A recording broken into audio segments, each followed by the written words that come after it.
Jadi kita akan membahas tentang mengeksplorasi teks akademik. Oke. Jadi di sini saya akan tanya, waktu itu juga gitu. Apakah Anda orang akademik? Dan Medan? Pak. Ya. Apa yang dihasilkan nantinya oleh seorang akademik itu? Mikir. Akademis ya? Mikir. Ya, mikir kemudian membuat karya tulis sebelum menyelesaikan studinya kayak kakak kelas kalian. Dan mahasiswa bimbingan saya agak kurang maksimal, saking banyaknya ngajar kelas ini tidak konsep. Ya. Jadi sini apakah Anda orang akademik? Kalau akademis tadi dijawab tadi iya, yes. Orang akademis.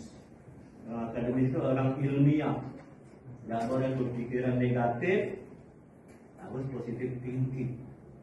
Kalau masih katanya kata si Anu, itu orang bukan orang akademis. Berarti apa? Non akademis, tidak ilmiah. Kata si Anu, masih aku begini, itu udah ilmiah. Buktikan kualitas dosen dia. Bukti yang belum mampu sampai rektor. Berarti kan tidak gampang tuh. Rektor itu jabatan nomor 2 setelah asisten naik lagi nanti rektor kepala. Gitu, ya. Nah di sini kita akan melihat di sini ada mengeksplorasi teks akademik, apa itu genre makro dan mikronya. Nanti masih ingat? Genre makro itu apa? Ya. Saya ada ciptakan buku kemarin 20 Juli 2024, buku terakhir saya dari cetak di Jogja. Nah, itu namanya genre makronya buku ajar bahasa Indonesia untuk perguruan tinggi. Itu boleh dibeli oleh seluruh mahasiswa di Indonesia. Itu genre makronya. Mikronya masih ingat nggak? Isinya nanti yang ada dalam buku ini. Ini misalnya dalamnya ini genre mikronya, isinya ada dideskripsikan begitu. Ya. Jadi di sini sehingga dapat menghasilkan genre makro dan mikronya dengan baik dan benar.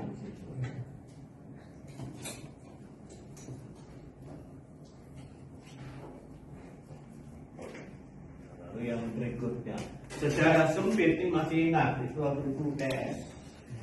Ya. Secara sempit, genre itu diartikan sebagai jenis teks. Nah, di dalam buku ini kan ada teksnya semua. Jenis teks. Secara luas itu genre itu didefinisikan as text goal oriented social process menurut Martin, ya. Jadi itu proses sosial yang berorientasi kepada tujuan yang dicapai. Di secara bertahap, genre itu merupakan proses sosial atau social proses.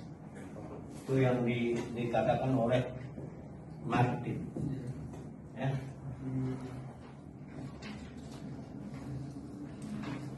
Nah, lalu ada pembagiannya. Genre makro itu apa? Mikro itu apa? Di sini dikatakan genre yang digunakan untuk menamai sebuah jenis teks, ya. Secara keseluruhan tadi ini buku. Misalnya ini ada namanya judulnya apa? Buku apa misalnya di sini. Contohnya buku, ulasan buku itu sama dengan apa waktu itu? Kalian disebutkan satu bahasa Indonesia sama dengan resensi buku, mengulas buku. Bukan hanya buku yang diulas, ya. Kemudian ada lagi proposal di situ, lalu ada proposal penelitian, ada laporan penelitian, ada laporan praktikum. Nah, nanti kalian kan akan praktikum. Jadi sebenarnya harus membuat satu semester satu artikel ilmiah untuk memenuhi tugas sebagai dosen. Tugas dosen itu kan ada 3. Apa? Sri Dharma perguruan tinggi itu mengajar di kelas SD. Kedua, pengabdian kepada masyarakat. Ketiga, penelitian atau riset. Tadi siang saya ngasih pelatihan di Dinas Koperasi Provinsi Kalimantan Barat. Praktisi mengajar, dosen mengajar di luar kampus. Saya, Olin juga termasuk Pak Theo, Bu Yuliana. Tadi saya jam 7.30 sampai 10.45 nantikan pelatihan di Dinas Provinsi Kalimantan Barat itu setiap bulan. Kita diatur, saya membawa nama aku, bukan bawa nama WD ya, bawa nama aku supaya ada. Itu salah satu tugas dosen, mengabdi, pengabdian pada masyarakat dalam bentuk praktisi mengajar, dosen dari kampus. Itu bukan hanya dari kampus kita. Nah, kita bangga punya nama juga sebagai pengajar di luar kampus. Ini kami 4 ya, tercatat. Itu salah satu tugasnya. Nah, kalau ada genre mikro itu apa sih? Di sana ada sub genre-nya yang ada di dalam buku itu. Di sini ada contohnya, deskripsi, laporan, kemudian ada prosedurnya seperti apa, lalu ada explanation. Ya, apa explanation itu? Bisa dibaca nggak itu? Ya. Tentang proses mengapa dan bagaimana sesuatu itu terjadi. Ya. Itu namanya explanation atau eksplanasi bahasa di Samalantan. Ya, kan? Lalu ada eksposisi. Ya, eksposisi itu apa? Menjelaskan kan? Ya, menjelaskan.